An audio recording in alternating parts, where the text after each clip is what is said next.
Alright, so I'm not going to go see the Captain Marvel movie when it comes out. I've touched on this every now and then, and if I were still on Twitter and my account weren't locked right now, waiting for a review, I would probably be shitposting there about it. But I have absolutely no desire to see Captain Marvel, and I will tell you why. 2 words: Brie Larson. I was on the fence about this movie for weeks, and then Brie Larson comes along, and she is such an unrelatable, unapproachable, sarcastic bitch. She is a female supremacist, she is a racist, and she is a horrible, horrible human being. She has tiny, itty-bitty, scrawny spaghetti arms. I am not impressed by her workout, as featured on Men's Health, which I had no idea that magazine had gone so far downhill, but on the front page of Men's Health about a week ago, they featured Brie Larson and her grueling, rigorous workout. I am not impressed by Brie Larson's workout. A 15-year-old boy can get a more rigorous workout than Brie Larson. Whoop-de-flippin'-do. So I was on the fence before. I was unimpressed by the first 2 trailers.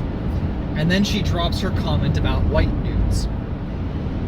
And she steps up on her Disney-provided soapbox to declare that her acting was a form of activism.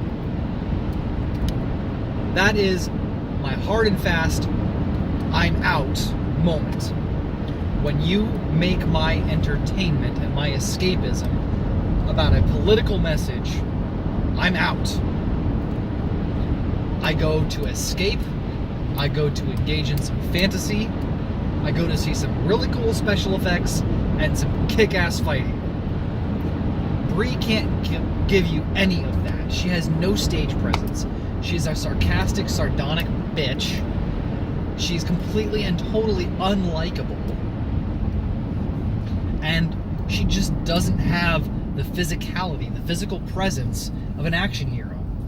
Gal Gadot didn't really either, but Gal Gadot was so goddamn charming. She was charismatic, she was warm, she was great with her fans. I loved Gal Gadot.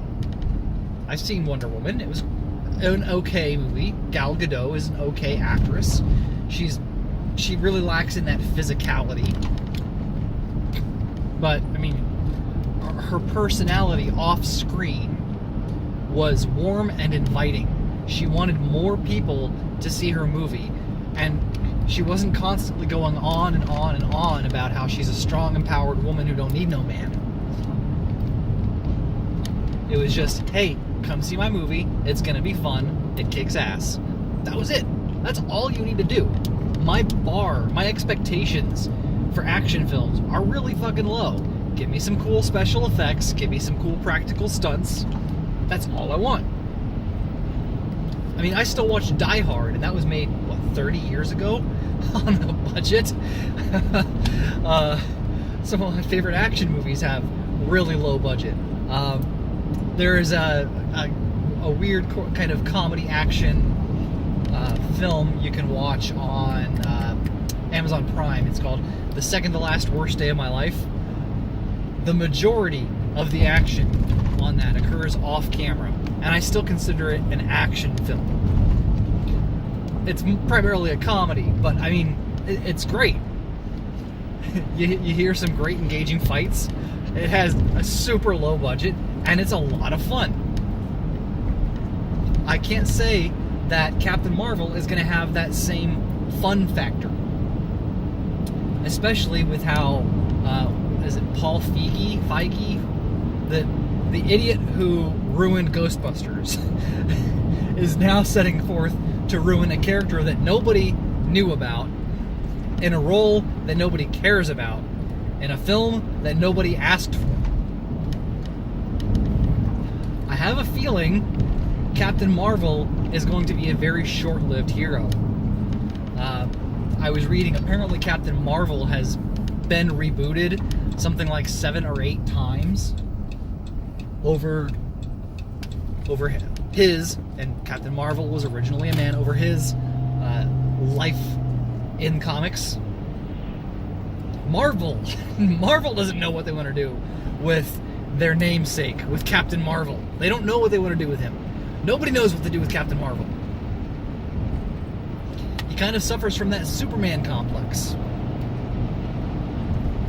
He's got reality-altering magical powers. There are no stakes. He shows up, he wins. That's not interesting. What made Superman interesting was not Superman doing Superman things. It was Superman trying to do Clark Kent things. That's what made Superman endearing. That's what made Christopher Reeves as Superman endearing. He understood that Superman was not interesting on his own, but the dynamic of Superman trying to blend in with people and fly under the radar is what made him interesting.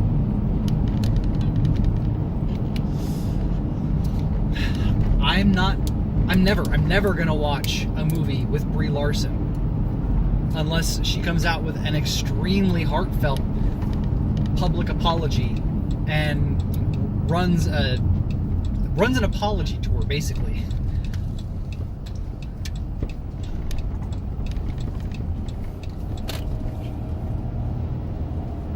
Yeah, Captain Marvel, not gonna go see it. No interest in going to see it. I don't want to inject my life with activism when I just want to watch a cool movie where things blow up. Alita Battle Angel was a fantastic film with a great female protagonist. Why was Alita such a great female protagonist? Because she felt like a real person, and she was so goddamn charming. I fell in love with Alita. Like, as an actual character, I am in love with Alita. She is marvelous. Everything about her is just wonderful. She was given time to breathe and react on screen, and it helped that the actress was there. Technically, Alita is completely 100% CGI, but the actress they got to fill in the role was wearing a rig the entire time they were doing casting.